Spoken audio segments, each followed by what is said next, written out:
Britain at breaking point. 50,000 migrants crossing the channel over the past year under Labour. The situation is only getting worse. The migrant crisis unfolding before our very eyes here at Dover. Whatever Sir Keir Starmer is saying in terms of smashing the gangs, it's not making a difference. Nothing has changed. In fact, record numbers are coming across. We know, as sure as night follows day, Martin, we talk about it all the time. Anytime weather conditions improve, whatever this government or any previous government tries to do, the people smugglers will continue to cross the channel.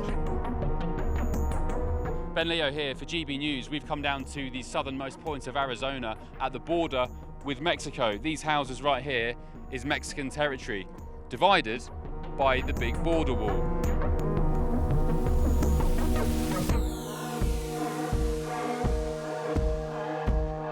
What lessons can the United Kingdom, the Labour government, Sir Keir Starmer learn from Donald Trump and their massive crackdown on illegal migration? An estimated 15 million flooded into America under the Biden administration. Now, since January, President Trump lords almost zero crossings. Chris, we are literally out here in bandit country. This was the scene of where millions of migrants under Joe Biden would flood into America. I mean, President Trump thinks up to 25 million over 4 years. What's changed now? It's not just Joe Biden. It's been historically an issue. And then it really amped up under Obama in 2008, right? During that time, there was this one of the areas I showed you is this here. And this was one of the main corridors for smuggling in the United States. You would get sometimes 1,000, 1,200, 1,800 people a night coming up through these roads. I'm gonna take you guys down through Casa Grande, through on the I-8, which up until last year was one of the main smuggling corridors in the United States. I'll show you guys some of the major layup spots that we used to find for these people to come across where they traffic them into the United States, and show you how it's changed over the past 8-9 months since Trump's been in office, because there has been a significant difference.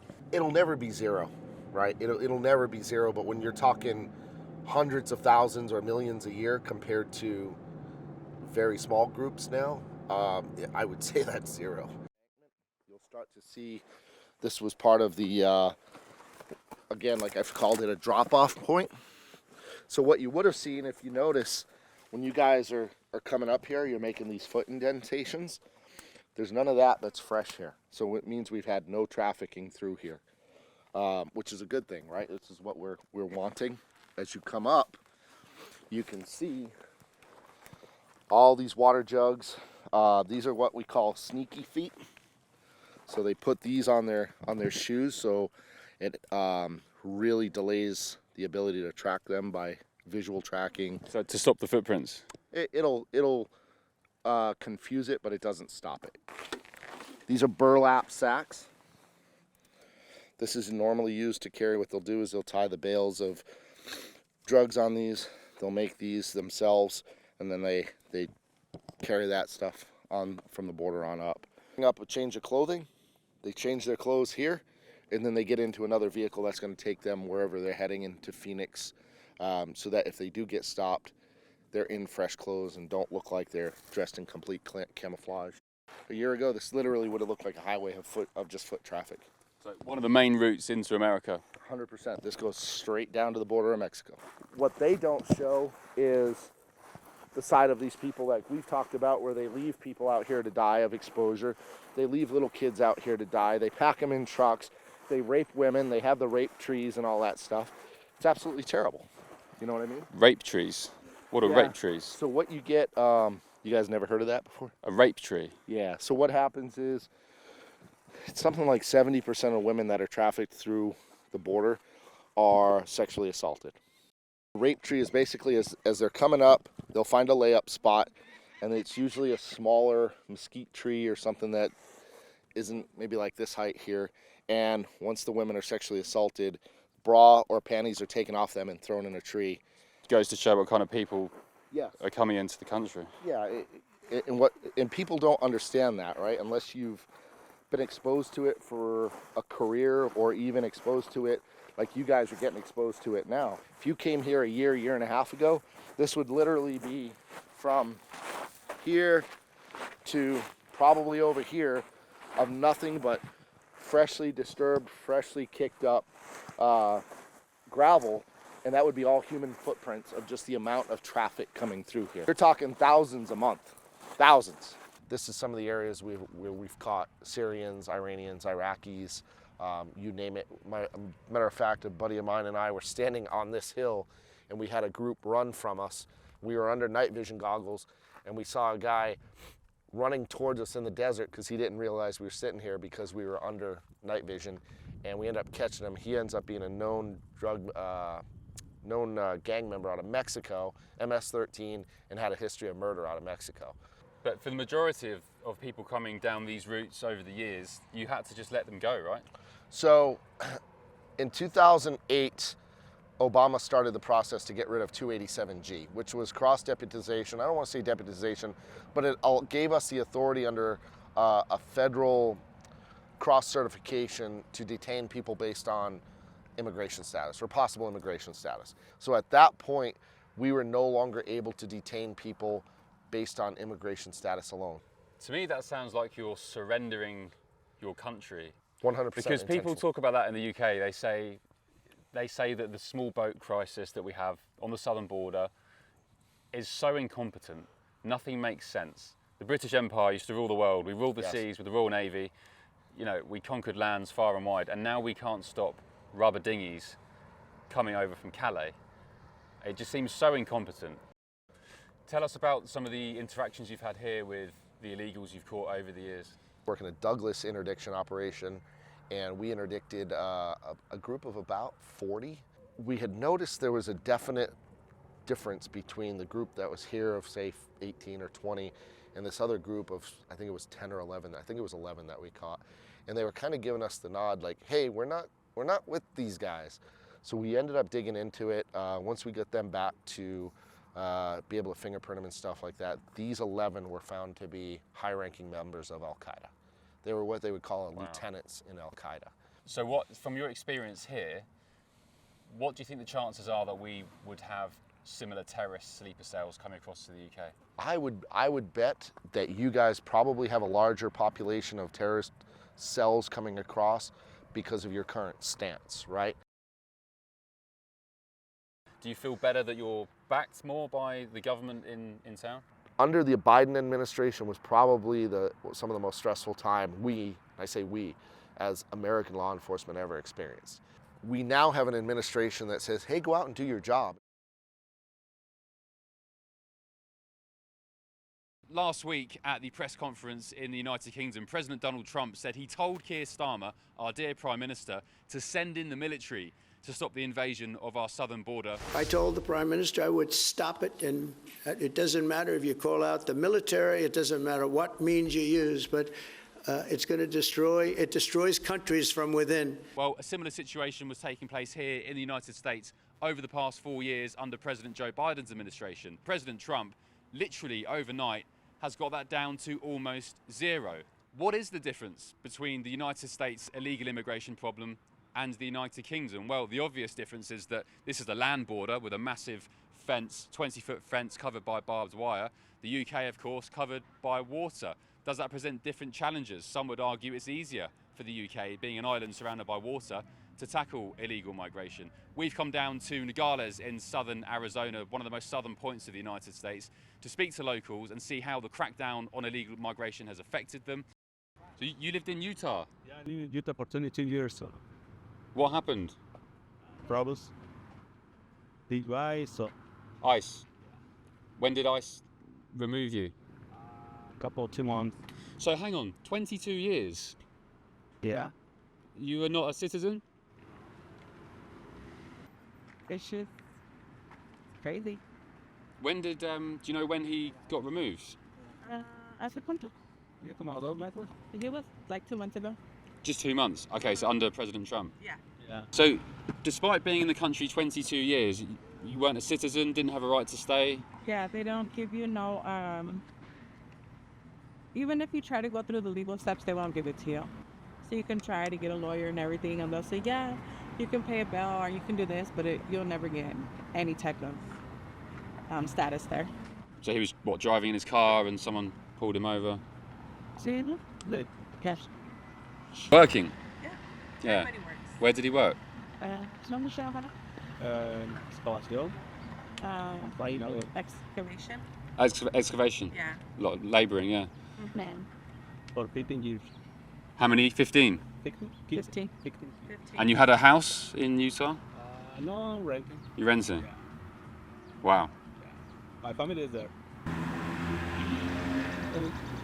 What are you going to do about it? I mean, there's not really anything you can do about it. This is the human side of Trump's migration crackdown. I guess we see the numbers. We see, so many people deported, numbers on a spreadsheet, hit the headlines in the news. But I guess this is the human manifestation of it, where you were in the US for 22 years, your wife is there, your children are there. Is he annoyed at some of the other illegal migrants who have gone on to commit crimes, drug trafficking, terrorism? Is he annoyed that he's had to pay the price? Está mal porque pues uno está en territorio que no es de uno y pues si hace uno mal pues no está bien. Well, I think that it's not good that they do that because you're in another country that you go to make a better life and you want to do bad things over there. Yeah. It's not okay. Si no estuviera uno haciendo cosas malas allá pues uno no lo saca. If you're not doing bad things, well, they wouldn't take everybody out either. So one pays for everybody. yeah. Because you live your life day to day, and like every year you pay your taxes, you pay your rent, you pay your bills, you go to work, you come home. So he was paying taxes? Yeah. He had a social security number and everything? Yeah. Going to work and getting your paycheck is you paying taxes. So whether he did that taxes a year or not, he's still paying into the taxes. Yeah. And obviously. Wow. So, as I said to the chap there, father of 4, they are older children, but that is the human side of the immigration crackdown here in the United States. That guy lived here for 22 years.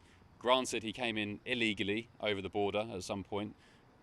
He was working, he said he was paying taxes, he had a social security number. His wife is in Utah, his children are here, but yet he was pulled over by ICE, the immigration unit from the Department of Homeland Security, in his car, found to be an illegal, and he was booted out. And now he's looking longingly through this 25-foot fence covered by barbed wire from Mexico back into the place where he used to live for 2 decades.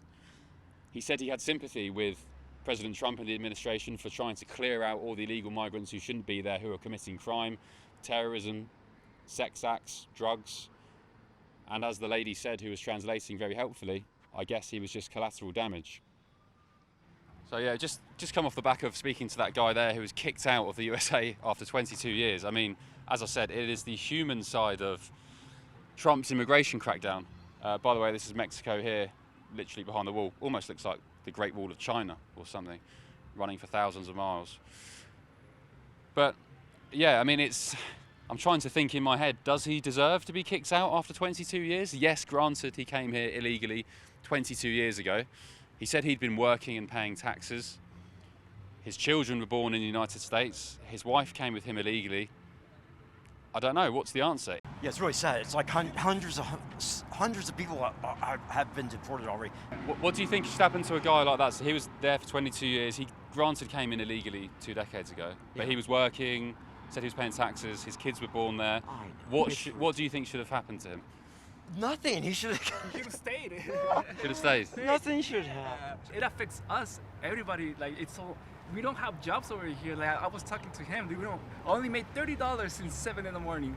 Wow, today? Today, because there's no people coming over to this side. What do you do? I drive this taxi car. I'm driving for a taxi car, and yeah, like I said, yeah. You made $30 today. $30. We used to make like 120, regularly. Everybody's complaining. No one has food to eat for lunch. For lunch. Lunch. Do you need a taxi? Yeah. Taxi? Come on, there's a customer. Yeah. Thank you, man. She'll take you. Ya, pues, yo me va conmigo, pues. See what I'm saying? See what I'm saying? People are fighting for the customers. I feel really bad for you, Yeah, man. Sorry, I've just lost yeah. you a customer. No, it's okay, bro. It's $10.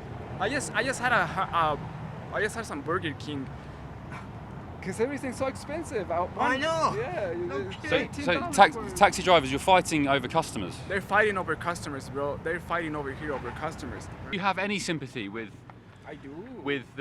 what the Trump administration are trying to do? They're saying they're getting rid of criminals, rapists, drug traffickers, and that's what they were elected to do. So do you have any kind of sympathy for what's going on? I mean, I think it's okay that Trump is doing that type of things because I think people need to follow the rules and stuff like that. But he's not choosing and picking and choosing. You know, he's grabbing everybody. Yeah, he's grabbing everybody, rounding them up. Everybody, Mexicans, not Mexicans. You know, legal immigrants, legal ones. You know, Just everyone's getting the boot. Everybody's out. getting deported, bro. Well, I mean, you are literally fighting for. So how long did you have to wait for that lady who needed a taxi? I've been here for like an hour and a half, maybe 2 hours, maybe 2 hours and a half. Yeah. Because people, like I said, like people are not coming over because it's scary. You know, it's scary. It scares people away. And this right here is the legitimate border crossing for Nogales into Mexico. If you want to come into the United States legally, this is how you do it, not via the border down there, which is now protected by a wall. But as the taxi driver was saying, legitimate crossings are now down because people, Mexicans, who had no right to be in the United States, would come to the town, they'd shop in the town, they'd spend money, and then they'd go back to Mexico. But now, because they're not allowed, they can't get in, it's decimating the town financially. Hi, we're from London. You are? Yeah, how are you? We're doing great. Thank Good you. to see How you. can we help you? We're just doing a piece on the immigration crackdown. We're Oh, seeing right how, on. how it's affected people in this town. We just spoke to one guy through the fence. Oh, right on. He was in Utah for 22 years. Got a wife and kids in Utah, and ICE kicked him out 2 months ago, and now he's looking through the fence. You just walked through the border from Mexico? Yes, sir. Yeah. How are you logistically allowed to do that? Do you have a special visa? We're United States citizens, and all you need is a passport of some sort, right? They're very lenient here. You can come through with a driver's license. They actually make a call. Under the statute, you need a passport. They know everybody doesn't have one. And the Mexicans don't mind you just going back and forth? No, they don't care. No. It's business. It's business. I am a federal immigration criminal lawyer. So that's why Perfect man to I speak know to. the laws, right? Yeah. So I know that. What do you think about, I suppose, as a lawyer, maybe you need to stay apolitical, but I mean... No, not at all. No? What should happen to the guy we just spoke to through the fence? He was in Utah for 22 years, he's got a wife and kids, ICE kicked him out. Right. Is it fair that they kicked him out? Well, fair is right. It's a relative term, right? If you come here and you're here illegally, and it's really painful to see. I handle at least 200 illegal reentry or found in the country cases a year. It is our law. Should he be kicked out? Probably not. There should probably be some avenue for him to get some type of a waiver. Children, have you been working? It's the decent, it's the moral thing to do. It's the polite thing to do. What happens, those folks get kicked out and they come back. That's where it gets ugly. So you think that guy might come back?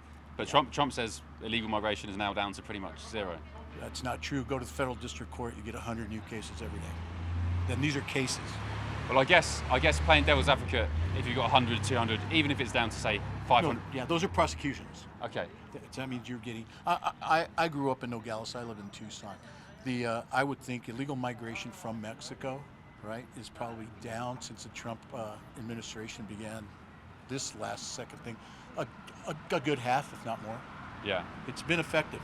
Trump reckons up to what, 25 million came under Biden at the top end? I think those numbers are a little rough, but how can you tell if you get through? Who's going to tell you? Yeah. Do you have sympathy with the American people who voted for Trump? Trump said, I'm going to stop illegal migration, I'm going to crack down, I'm going to kick people out like that guy after 22 years. Do you have sympathy for the fact people did vote for it? I do, and I don't have a problem with it. But there's a certain way to do it. There's manners. We're the United States. We're supposed to, right? We're supposed to. We used to thrive on being decent, at least superficially. This doesn't even scratch the surface of superficially. It's mean. It's cruel. Right? I represent a United States citizen. He just made People magazine. We got in the article 2 months ago. Was arrested here. He was called a wetback by the Border Patrol. Right? What's a wetback? A wetback is a person that crosses the United States and they have to go through water. Operation Wetback was a 1950s program started by the Eisenhower administration to deport Mexicans, right? And they called it Operation Wetback. It's really cruel. It's a very derogatory term now. Yeah. So they said, hey, are you wetback? And he says, no, I'm a U.S. citizen. He's mentally deficient. He doesn't have, do you carry your birth certificate around your country? No. He doesn't have that guy. Gets picked up. He's held for 10 days, right? I'm suing the U.S. government as a result of that. A U.S. citizen. That's the problem we have. Where is he now? He's in New Mexico with his parents. He's a United States citizen. But because of this frenzy of kicking brown folks out, right, that don't happen to have their... Kick me out, see what's going to happen. Follow? ICE are now offering 50K sign-up bonuses, 25% premium pay, all sorts of... Yeah. Sell yourself out, wear a mask, and we'll give you money. Because I don't want to be in a country where law enforcement has to wear a mask to arrest people. Have you heard about the illegal migration situation in Britain? No, I have not. Other than I heard it this week when Trump was in the UK. Apparently there was some commentary about it, and I'm like, it's funny. We're very maybe ethnocentric here because we don't think of other countries. Yeah. Well, we people are saying we should take tips from Trump because we've got dinghies, boats coming from France packed with migrants, 50,000 in the last year. But Trump had told our Prime Minister, just send in the military, sort it out. Right. Which and you can do it, and you can be right, and you can also clean drugs out of every house. All you got to do is send the military in, go in, break the doors down, right? Search everybody's things without a warrant with the mask, and you can get all the drugs. Do you want to live in that country? So the difference we see here is that now Trump has come in and it's dramatically reduced illegal migration. Yes. He says it's down to zero. I guess you can never get to zero. But is it proof, Chris, that it's political will which can solve an illegal migration problem? It's political will and allowing the authorities that have the right to enforce that will do their job. Obviously the UK is much smaller. We have a much smaller border and also we're surrounded by water. We're an island. Yes. From a strategic point of view, it should be easier, shouldn't it, for us to control illegal migration? Yeah, 100% it should be, because you have, number one, it's a lot more dangerous to cross waters in a rubber raft. Well, you wouldn't believe what they do now. So we have the RNLI, which is a charity, kind of like the Coast Guard. Anyway, and our Navy does it, Border Force do it. We pick them up on the 12-mile line in the channel. So the French escort them over in the ribs to the 12-mile line, and then our authorities, they pick them up in the boats, put life jackets on them, and then we escort them in. I mean, how does that sound to you? It sounds like you need a new government. I'm sorry, but it sounds like you guys have gone astray like we did for a while. If our dear Prime Minister Keir Starmer was here now and you were giving him your advice, over your decades of experience on handling the border and illegal migration, how would you deal with the UK situation? You have to empower your law enforcement, allow those border forces and those immigration units to do their job. If you're gonna let somebody in, do a solid run them through your known intelligence organizations, Interpol, America, all that, because we have such a database where, hey man, if you guys want to allow people in, which I'm not recommending you do unless they go through the legal ways of doing it, verify who you're getting. It's gonna take a strong candidate to enforce the laws of your countries and the UK, and somebody that, excuse the expression, they're going to have to have the balls to do it. Yeah. And it can be done, but the people that are entrusted to do the job have to know that that person in that office backs them. And if they do, we end up with this. Yeah.